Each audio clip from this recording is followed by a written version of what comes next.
14 साल की आरुषि अपने ही घर में मौत का शिकार बनी। सिर्फ एक ही पल में वो एक नाम ही नहीं, बल्कि पूरे देश की हेडलाइन बन चुकी थी। पर असली सच क्या था, आज तक किसी को पता नहीं चला। तो क्या हुआ था उस रात आरुषि के साथ? आइए शुरू से समझते हैं। नमस्कार दोस्तों, आज हम बात करने वाले हैं भारत के सबसे रहस्यमयी और चर्चित डबल मर्डर केस के बारे में।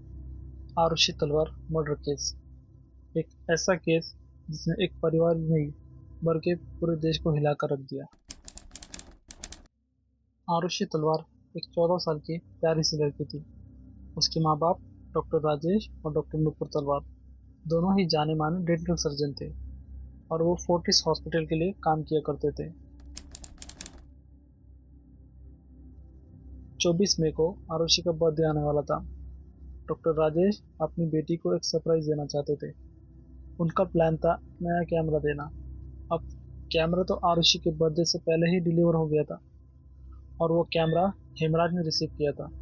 यहाँ पर हम थोड़ा सा समझने की कोशिश करते हैं कि हेमराज जो थे वो तलवार फैमिली के एक डोमेस्टिक सर्वेंट थे और हेमराज नेपाल से बिलोंग करते थे और वो तलवार फैमिली के साथ ही रहा करते थे। कैमरा रिसीव होने बाद जब नुपुर ने कहा कि क्यों न कैमरा आरुषि को अभी ही दे दिया जाए, तो राजेश ने 14 मई को ही वो कैमरा अपनी बेटी को दे दिया। आरुषि बिल्कुल खुश हो गई थी। उसने तुरंत उस कैमरे से अपनी फैमिली के साथ कुछ तस्वीरें भी खींची। उसके बाद शाम को लगभग 9 बजे आरुषि अपने कमरे में सोने चली गई। कोई नहीं जानता था कि ये उसकी जिंदगी की आखिरी रात हो सकती है। अगली सुबह लगभग 7 बजे डॉक्टर नुपुर अपनी बेटी आरुषि के कमरे का दरवाज़ा खोलती है और जो डॉक्टर नुपुर ने देखा वो उन्होंने बिल्कुल भी एक्सपेक्ट नहीं किया था। कमरा काफ़ी शांत था, लेकिन जब उन्होंने अपनी बेटी को देखा तो आरुषि की लाश उसी की बेड पर थी। उसका गला किसी तेज चीज से काटा गया था और उसके सर पर एक भारी चीज से वार भी किया गया था। पहला शक जाता है घर के सर्वेंट हेमराज पर, क्योंकि मर्डर के बाद वो ही गायब थे। और ये बात ध्यान देने वाली थी कि उस रात घर में सिर्फ 4 लोग थे। पुलिस को इन्फॉर्म किया जाता है। पुलिस अपनी इन्वेस्टिगेशन शुरू करती है और शुरुआत में ही पुलिस से कुछ ऐसी गलतियां होती है जो केस को आगे चलकर और कंफ्यूजिंग बना देती है।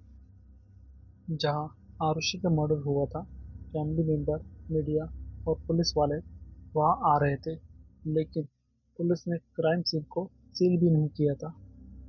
इतने लोगों के आने जाने की वजह से इम्पोर्टेंट सबूत जैसे खून के निशान या फिर किसी और के वहां होने का प्रूफ, वो सब सबूत मिक्स हो गए थे। ये सब देखकर ये लग रहा था कि इन्वेस्टिगेशन के इनिशियल स्टेप में ही कुछ गलतियां हो गई, जो केस को आगे चलकर और भी कॉम्प्लेक्स बनाने वाली थी। जब केस की इन्वेस्टिगेशन चल रही थी, पुलिस ने 15 मई को आरुषि की लाश मिलने बाद कुछ बड़े मिस्टेक किए। उन्होंने तुरंत मान लिया कि हेमराज ही किलर है और छत की तलाशी लेना भी जरूरी नहीं समझा।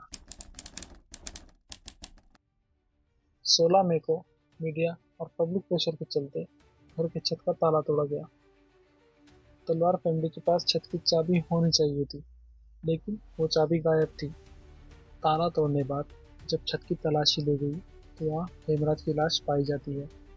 हेमराज की लाश पानी की टाकी के पास थी और उसके ऊपर एक कपड़ा भी डाला गया था, जैसे किसी ने लाश को छुपाने की कोशिश की हो। लाश लगभग 2 दिन तक छत पर थी, इसलिए वो सूज गई थी और डिकम्पोज भी हो गई थी। उसके सर पर गहरी चोट थी और उसका गला भी काटा गया था, बिल्कुल वैसे ही जैसे आरुषि का मर्डर हुआ था। अब पुलिस भी कंफ्यूज हो गई थी, क्योंकि जिसे वो कातिल समझ रहे थे वो खुद मर्डर का शिकार हो गया था। रिपोर्ट के मुताबिक छत पर कुछ सबूत भी मिले थे, जैसे खून के निशान और लाश को खींचने के निशान, खून से भरे कपड़े और कुशन, और साथ ही सफाई के निशान भी पाए गए थे, जैसे किसी ने सबूत मिटाने की कोशिश की हो। साथ ही छत पर एक शराब की बोतल भी पाई गई थी। आरुषि और हेमराज के फ़ोन इस केस के लिए काफ़ी क्रूशियल थे। हेमराज का फ़ोन पहले मिसिंग था, लेकिन बाद में वो ट्रेस हुआ नेपाल बॉर्डर के पास। ये इस बात का इंडिकेशन था कि किसी ने जानबूझकर फ़ोन वहां भेजा था ताकि पुलिस को कंफ्यूज किया जा सके। और आगे चलकर फ़ोन कभी रिकवर नहीं हुआ और ये भी पता नहीं चला कि ये फ़ोन किसके पास था। बाद में पोस्टमार्टम रिपोर्ट के मुताबिक आरुषि और हेमराज के गले पर जो शार्प कट पाया गया था वो इतना क्लीन था जैसे किसी सर्जिकल ब्लेड से किया गया हो। और ये बात भी याद रखें कि डॉक्टर राजेश और डॉक्टर नुपुर दोनों ही डेंटल सर्जन थे। आरुषि के सर पर भी एक काफ़ी गहरी चोट थी जो किसी हेवी ऑब्जेक्ट से हुई थी, जैसे कि एक गोल्फ क्लब। और ये चीज़ उसके सर पर इतनी जोर से मारी गई थी वो शायद गोल्फ क्लब ही हो सकती थी। और ये वार इतनी जोर से हुआ था कि आरुषि का स्कल फ्रैक्चर हो गया था। जब इस केस की जांच के दौरान पुलिस से काफ़ी गलतियां और लापरवाही हुई तब केस सीबीआई को दे दिया गया। सीबीआई की इन्वेस्टिगेशन में कुछ नई बातें सामने आई, जैसे तलवार फैमिली के घर से गोल्फ सेट रिकवर हुआ। सीबीआई का मानना था कि शायद मर्डर वेपन हो सकता है क्योंकि आरुषि के सर पर भी किसी हेवी चीज से वार किया गया था। इस वजह से तलवार फैमिली पर शक जाना भी जरूरी था। सीबीआई के इन्वेस्टिगेशन में कुछ और सरप्राइजिंग चीजें भी सामने आई, जैसे घर का दरवाजा अंदर से लॉक था, जिससे ये माना जा सकता था कि मर्डर करने वाला शायद घर का ही कोई हो सकता है। सीबीआई ने डॉक्टर राजेश और डॉक्टर नुपुर को सस्पेक्ट बनाया है। उन्होंने एक थ्योरी बनाई ऑनर किलिंग की। सीबीआई का मानना था कि आरुषि और हेमराज को साथ ऐसी हालत में देखा गया होगा जो कोई भी माँ बाप अपनी बेटी को नहीं देखना चाहेगा, और शायद इस गुस्से में दोनों की हत्या कर दी।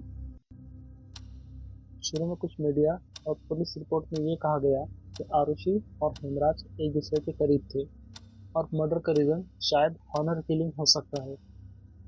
ये थ्योरी काफी कंट्रोवर्शियल थी क्योंकि कोई आई विटनेस नहीं था और ना ही कोई प्रूफ मिला जो ये कंफर्म करे। सीबीआई की पहली टीम ने आरुषि और हेमराज के बीच फिजिकल रिलेशनशिप का एंगल तो इन्वेस्टिगेट किया, लेकिन उन्हें कोई ऐसा एविडेंस नहीं मिला, जैसे डीएनए सैंपल या सेमन सैंपल, जो ये साबित कर सके कि दोनों के बीच सेक्सुअल रिलेशनशिप था। लेकिन फाइनल सीबीआई टीम ने ये थ्योरी रिजेक्ट कर दी और कहा कि इस एंगल का कोई स्ट्रॉन्ग बेस नहीं है। इलाहाबाद हाईकोर्ट ने 2017 में एक स्टेटमेंट दिया। कोर्ट का ये कहना था कि आरुषि और हेमराज के बीच फिजिकल संबंध थे सिर्फ एक अजम्पशन है और कोई क्रेडिबल प्रूफ नहीं है। कोर्ट ने ये भी कहा कि आरुषि के कैरेक्टर को बिना प्रूफ मीडिया और पुलिस के द्वारा बदनाम किया जा रहा है, जो एक सीरियस गलती है। इतनी सारी कंट्रोवर्सी होने के बाद यही बात सामने आई कि आरुषि और हेमराज के बीच किसी भी तरह का फिजिकल संबंध होने का कोई सबूत नहीं मिला। ये थ्योरी सिर्फ एक गेस थी और इन्वेस्टिगेशन के दौरान इसे यूज किया गया था, लेकिन बाद में इसे रिजेक्ट कर दिया गया। सीबीआई की पहली टीम ने ये भी एक एंगल उठाया था कि डॉक्टर राजेश तलवार का अपनी एक लेडी कॉलीग के साथ अफेयर चल रहा था। सीबीआई ने ये सोचा कि आरुषि ने अपने फादर को शायद ऐसी किसी कॉम्प्रोमाइजिंग सिचुएशन में देख लिया होगा या उसे कुछ शक हो गया होगा, और इस शक के चलते राजेश ने आरुषि और हेमराज की हत्या कर दी। बाद में डॉक्टर राजेश को गिरफ्तार भी किया गया, लेकिन फिर भी केस के लिए कोई सॉलिड प्रूफ नहीं मिला और इन्वेस्टिगेशन अभी भी चल रही थी। यहाँ पर केस एक नया टर्न लेता है। पहली सीबीआई की टीम ने तलवार फैमिली को दोषी करार दिया और सीबीआई की दूसरी टीम ने तलवार को क्लीन चिट दे दी, लेकिन 2013 में सीबीआई कोर्ट ने दोनों को दोषी करार दिया और उम्र कैद की सजा सुनाई। इसके बाद डॉक्टर राजेश और डॉक्टर नुपुर तकरीबन 4 साल जेल में थे। 2017 में इलाहाबाद हाईकोर्ट ने बड़ा फैसला लिया। इलाहाबाद हाईकोर्ट ने कहा कि ये केस अजम्पशन पर बना है, कॉन्क्रीट सबूत नहीं है, और इस वजह से डॉक्टर राजेश और डॉक्टर नुपुर को दोषी नहीं माना जा सकता और उनको बरी कर दिया गया। बजे आरुषि के माता पिता राजेश और नुपुर तलवार को गाजियाबाद के डासना जेल से रिहा किया गया।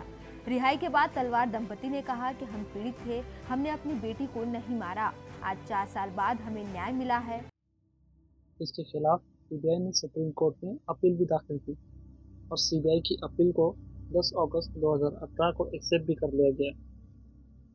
हेमराज की पत्नी ने भी एक सेपरेट अपील दाखिल की। सीबीआई का कहना था कि हाईकोर्ट ने बेनिफिट ऑफ डाउट गलत दिया है, यानी कोर्ट श्योर नहीं है कि मर्डर तलवार से किया है या नहीं। और उनकी इन्वेस्टिगेशन में कुछ ऐसे इम्पोर्टेंट पॉइंट को भी इग्नोर किया गया, सीबीआई का मानना था। सुप्रीम कोर्ट ने अब तक इस केस पर कोई भी फाइनल डिसीजन नहीं दिया है। इसका मतलब ये है कि राजेश और नुपुर तलवार दोनों अभी भी लीगली दोषी नहीं माने जा सकते। लेकिन अगर सुप्रीम कोर्ट सीबीआई की अपील को एक्सेप्ट कर लेता है तो केस का स्टेटस बदल सकता है। एक वक्त था जब आरुषि और हेमराज का केस मीडिया का फेवरेट बन गया था। हर न्यूज़ चैनल पर इसी की बात चल रही थी। हर मीडिया चैनल अपनी अपनी अलग थ्योरी बना रहा था। किसी का फोकस फैमिली पे था तो किसी का इन्वेस्टिगेशन की तरफ पॉइंट था, तो किसी का फोकस था हेमराज और आरुषि की रिलेशनशिप पर, जो एक्चुअल में था नहीं। 2015 में तलवार नाम से एक मूवी भी आई जिसे इरफान खान ने लीड रोल किया था। मूवी में इन्वेस्टिगेशन की कंफ्यूजन, सिस्टम की गलतियां और जस्टिस तक पहुंचने की लंबी राह, ये सब मेन पॉइंट को हाईलाइट किया गया। ये फिल्म लोगों के लिए एक पर्सपेक्टिव थी कि शायद असली कहानी कुछ और भी हो सकती है। आज भी लोग इस केस के बारे में डिवाइडेड हैं। कई लोग तलवार कपल को दोषी मानते हैं और कई लोगों का मानना है कि इसमें तलवार कपल की कोई गलती नहीं थी। लेकिन सच किसी के पास नहीं है। आज भी सवाल वही है कि आरुषि और हेमराज का असली कातिल कौन था। क्या ये केस कभी सॉल्व हो पाएगा या ये भी एक अनसॉल्व मिस्ट्री की तरह बन के रह जाएगा। आपको क्या लगता है कि आरुषि के माँ बाप दोषी थे या वो सिस्टम का शिकार बन गए थे? नीचे कमेंट में अपनी राय लिखना ना भूलें। और अगर आपको किसी और केस पे वीडियो चाहिए तो कमेंट में ज़रूर लिखिए। वीडियो पसंद आए तो लाइक और शेयर, सब्सक्राइब जरूर करें। मिलते हैं अगले एपिसोड में एक नए राज के साथ। तब तक के लिए जय हिंद।